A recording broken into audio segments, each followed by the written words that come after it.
Hi, everyone. Thanks for stopping by. I'm Bob Polinsky. I've been a master of wine since 2002. I was the 19th North American to make their way through the program.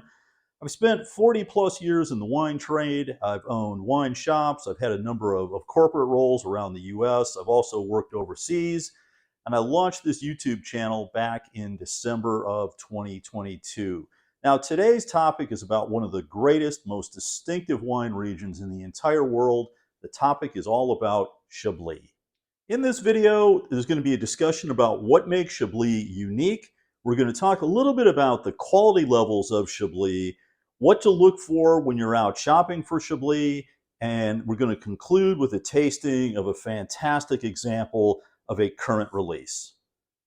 But what makes Chablis unique? For starters, Chablis is a town in the northern part of Burgundy. It's separated from the major part of Burgundy by quite a distance. It's about 100 kilometers or 60 miles north.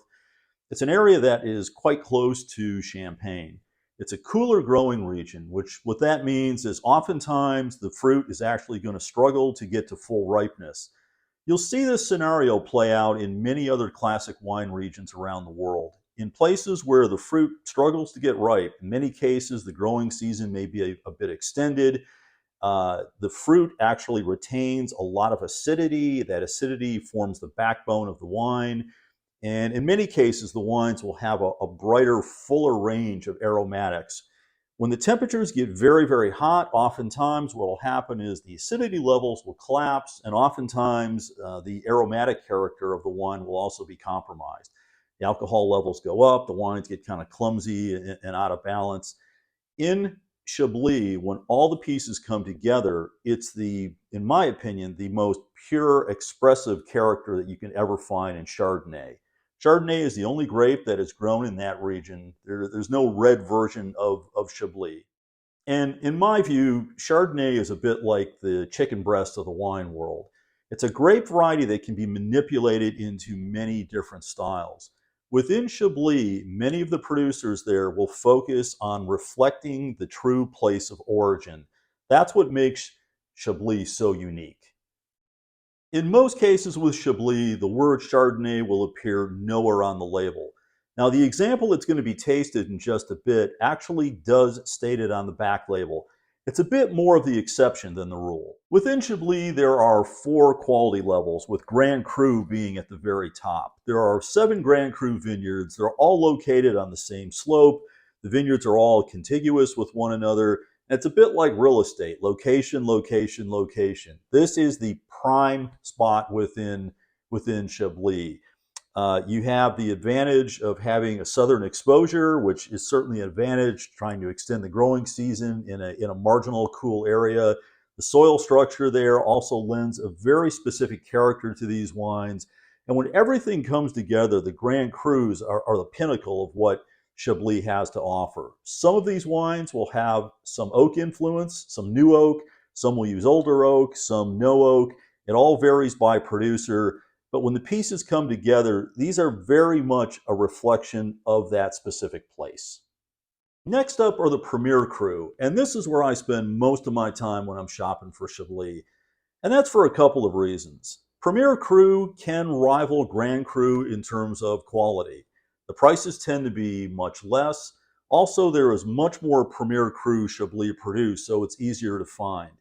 In addition to all of that, generally speaking, Premier Cru Chablis have less influence of oak. And for me, in these types of wines, that's exactly what I'm looking for. So Premier Cru is the area that I'm going to suggest you spend a lot of time investigating.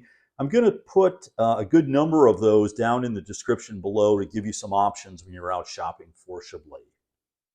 The third level is known as Chablis. There's no Grand Cru, there's no Premier Cru, there's no trappings. The labels are very, very simple, precise, only Chablis.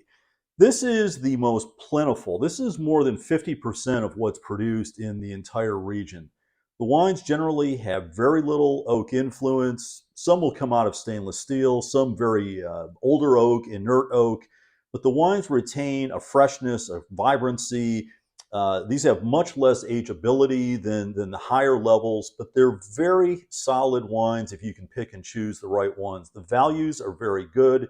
And because the production levels are quite high, the wines are relatively easy to find. The fourth and final ranking of Chablis is known as Petite Chablis. And this is wines that are being sourced from that outer periphery within the Chablis region. These are areas that typically do not have great exposure for ripeness in being in a cool climate. The soil structure is different. Most of the Petit Chablis regions have something called Portlandian soil. Uh, these are areas that just, in my opinion, do not make distinctive wines with a sense of place.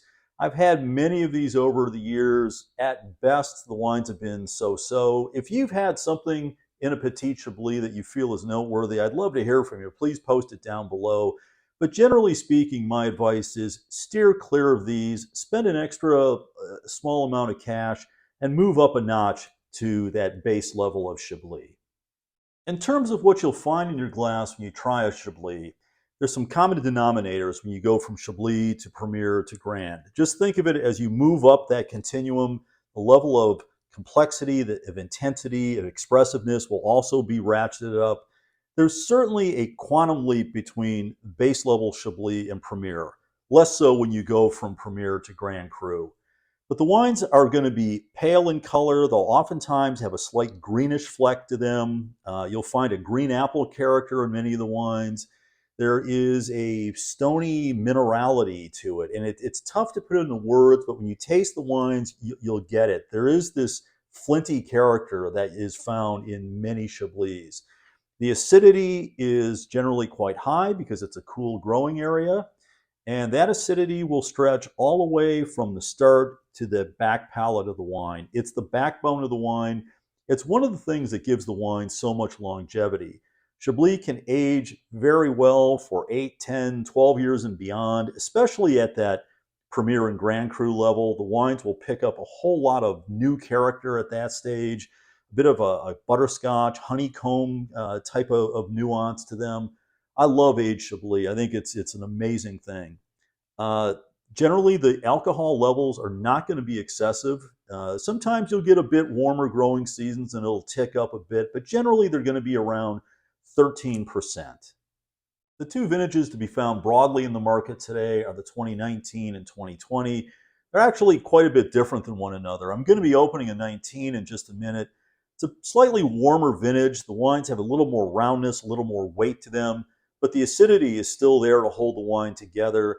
The 2020 is a little cooler vintage, and it's more in line with what I think is the classic norm of what Chablis typically would be considered. In terms of making sense of a Chablis label, it's in line with much of the labeling that you'll find within France. The wines will be labeled according to the place of origin. This is the wine that I'm going to pop in just a moment. You see it's a 2019. There's the vintage. It has the family name of Fevre and Fevre. They're the producers. We have Chablis. It says First Cru, which is the same as Premier Cru. Some will use one term, some the other, but they're interchangeable. Below that, it has a specific vineyard site, and this is Val-Laurent, which is one of the Premier Crus. On occasion, what will happen is there can be multiple vineyard sites that would be blended together. In that case, it would just say Premier Cru with no additional specific vineyard location. Now, on the back label, it's noted 100% Chardonnay. I imagine this is done for the U.S. market. In the States, 1 out of 4 bottles of wine sold is still Chardonnay. Very popular, probably getting that on the back label just to help it make things a little bit more clear. But typically that will not be on the bottle. And also, I think it's a nice addition. There's a QR code here. You scan this, it tells an interesting story about the estate itself. At this point, I've poured the wine. You can see it's very pale in color. It has a bit of a straw tone, slight greenish tinge to it as well. But it has all the telltale signs of a wine that is very, very young. But the aromatics is where I expect this wine to shine. And here's where you get this uber expressive character. It has a vibrancy, there's a freshness, it has that flinty character, green apple, bit of a citrus note. It is very intense, very pronounced aromatics. Now on the palate, wine is a stunner. It's not heavy by any means, but it has incredible presence. It's bright, it's fresh, it has a vibrancy to it. The acidity is outstanding, very good length. That green apple, flinty character are all there. The wine is actually quite cold. I'm going to let this sit out. I think if it warms up just a touch, it's even going to have more aromatics. But an absolutely beautiful example of what a Chablis should be. I'm thrilled with this wine. Now, down in the description below, I'm going to post several options for you to look for when you go out shopping. I'll give price points as well. Keep in mind the prices I'm going to provide are going to be US pricing, so wherever you're at, it may vary a bit. But if you're a Chablis fan, there are a couple of vintages out there today that are outstanding. And if you have not tried Chablis, this is the perfect time to give it a go. I thank you so much for staying to the end of this video. I appreciate it very much. All of your support has been wonderful. I hope you're drinking something great tonight. And until next time, cheers.